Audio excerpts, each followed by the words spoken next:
할렐루야. 사랑하는 대강의 가족 여러분, 오늘 하루도 하나님의 말씀과 동행하는 삶이 되길 소망합니다. 오늘 함께 나눌 하나님의 말씀은 에스더 9장 24절에서 28절 말씀입니다. 곧 아각 사람 함무다다의 아들 모든 유다인의 대적 하만이 유다인을 진멸하기를 꾀하고 부르 곧 제비를 뽑아 그들을 죽이고 멸하려 하였으나 에스더가 왕 앞에 나아감으로 말미암아 왕이 조서를 내려 하만이 유다인을 해하려던 악한 꾀를 그의 머리에 돌려보내어 하만과 그의 여러 아들들을 나무에 달게 하였으므로 우리가 부르의 이름을 따라 이 두 날을 부림이라 하고 유다인이 글의 모든 말과 일에 보고 당한 것으로 말미암아 뜻을 정하고 자기들과 자손과 자기들과 화합한 자들이 해마다 그 기록하고 정해 놓은 때 이 두 날을 이어서 지켜 패하지 아니하기로 작정하고 각 지방, 각 읍, 각 집에서 대대로 이 두 날을 기념하여 지키되 이 부림일을 유다인 중에서 패하지 않게 하고 그들의 후손들이 계속해서 기념하게 하였더라. 아멘. 우리나라엔 참 많은 이단들이 있습니다. 그 중에 안땡땡으로 시작하는 이단은 유대인들의 절기인 유월절 준수를 무척 강조하는 반면 성탄절은 지킬 필요가 없다라고 주장합니다. 그래 특히 크리스마스 시즌이 되면 기독교가 성탄절로 지키는 12월 25일은 예수님의 진짜 탄생일이 아니라 이교도의 태양신 탄생 숭배일이라고 하면서 성탄절 준수를 무척이나 비판합니다.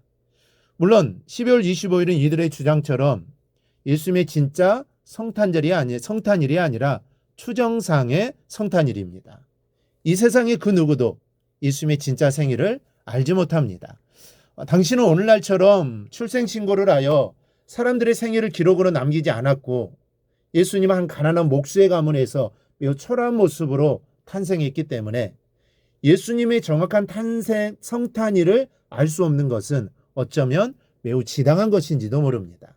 역사 기록에 의하면 12월 25일이 그리스도의 성탄일로 기념된 시기는 4세기 후반부터라고 합니다. 이 초대교회가 성탄절을 지켰다는 기록은 전혀 없으며 12월 25일은 로마 이교도들이 태양신을 숭배하는 축제일이었습니다. 이처럼 예수님의 정확한 탄생일을 알 수 없고 또 12월 25일이 이교도들의 태양신 숭배일이라면 여러분 성탄절을 지키는 것은 여러분 잘못된 것일까요? 여러분 그렇지 않습니다. 오늘 이 시간에 성탄절 새벽 예배를 드리면서 기독교가 성탄절을 지키는 것이 왜 지당한지 증거하고자 합니다. 먼저 성탄절은 슬픔이 변화의 기쁨이 된 날입니다. 구약성경 에스더에서는 유대인들의 절기인 부림절에 대한 유래가 기록되어 있습니다. 원래 이 부림절은 유대인들의 원수인 하만이 유대인들을 멸하기 위해 제비를 뽑았던 날입니다. 그러나 왕후 에스더의 죽으면 죽으리라는 희생정신으로 도리어 유대민족이 그들의 원수를 멸하는 날이 되었습니다. 성경은 이 날에 대해 슬픔이 변하여 기쁨이 되고 애통이 변하여 길한 날이 되었다라고 기록하고 있습니다. 성탄절도 이처럼 슬픔이 변하여 기쁨이 된 날입니다. 성탄절로 지키는 12월 25일은 원래는 로마 이교도에서 태양신을 숭배하는 우상의 날이었지만 예수 그리스도의 탄생에 기원한 기독교가 로마 제국을 복음으로 정복하면서 나중에는 예수님의 탄생을 축하하고 기념하는 날로 바뀌게 된 겁니다. 따라서 성탄절도 유대인들의 절기인 부림절처럼 슬픔이 변하여 기쁨이 되고 애통이 변하여 길한 날이 된 절기라고 할 수 있습니다. 그러므로 기독교가 이교도의 태양신 숭배 축제일을 예수님의 탄생을 기념하는 성탄절로 바꾸어 지키는 것은 성경적인 타당성이 있습니다. 우리가 부림절의 원리를 성탄절에 적용한다면 기독교가 12월 25일을 성탄절로 지키는 것이 잘못된 것이 아님을 우리는 알 수가 있습니다. 둘째로 성탄절은 정확한 탄생일에 지키는 것보다 그 정신이 중요합니다.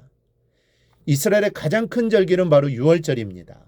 이 유월절은 애굽에서 종살이하던 이스라엘 민족이 하나님의 은혜와 자유와 해방을 얻게 된 것을 기념하는 날입니다. 즉 하나님이 친히 제정하신 절기입니다. 그러나 하나님 모든 사람이 반드시 이날에 유월절을 지켜야 한다고 명하시지는 않았습니다. 예컨대 시체를 먼저 부정하게 되었다든가 먼 여행 중에 있을 때는 원래 유월절로부터 한 달 후에 이 절기를 지키라고 명하셨습니다. 이 말씀은 유월절을 정확한 날짜에 지키는 것보다 그 정신이 더 중요함을 가르쳐주고 있습니다.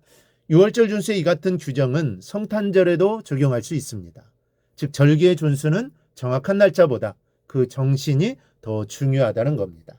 예수님의 정확한 탄생일을 알 수 없지만 어느 한 날을 예수님이 나신 날로 정하여 그의 오심을 기념하고 그 정신을 되새기는 것은 충분히 성경적 타당성이 있습니다. 하나님께서 이스라엘 민족으로 하여금 유월절을 지키게 하신 것은 그들이 애굽의 종살이에서 해방시켜 주신 하나님의 은혜를 감사하고 기념케 하는 데 있습니다. 마찬가지로 하나님 우리가 정확한 성탄일을 아는 것보다 아무 날을 성탄절로 기념할지라도 우리를 구원해 주시려고 예수님을 이 땅에 보내주신 하나님의 은혜를 감사하고 기뻐하는 것을 더 원하실 겁니다. 셋째로 성탄절 준수는 복음 전도에 유익합니다. 우리나라에 기독교가 전래되었을 때 성탄절은 기독교의 복음을 전하는 중요한 수단이 되었습니다. 성탄나무를 장식하고 선물을 주고받고 불우하고 소유된 이유를 돌아보는 성탄절 풍경은 많은 사람들로 하여금 기독교의 호감을 가지게 했고 복음을 받아들이는데 크게 일조하기도 했습니다.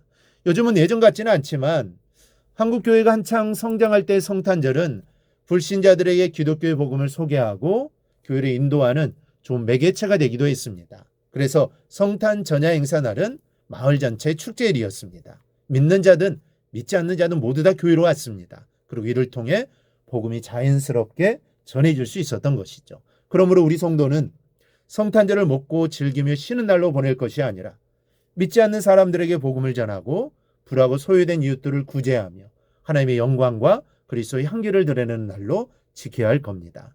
여러분, 비록 예수님의 정확한 성탄일을 알 수 없을지라도 성탄절은 우리 그리스도인들이 주님이 재림하실 때까지 지켜야 할 기독교 최대의 절기입니다. 성탄절은 슬픔이 변하여 기쁨이 된 날이며 복음 전도에도 큰 유익이 되는 절기입니다. 아무쪼록 성탄절 준수의 이 같은 의의와 정신을 깨닫고 해마다 돌아오는 성탄절을 기쁨과 감사와 선행으로 지키기를 축원합니다. 오늘 묵상한 말씀을 굳게 잡고 삶으로 실천하며 자라내는 대강의 모든 성도들이 되기를 축복합니다.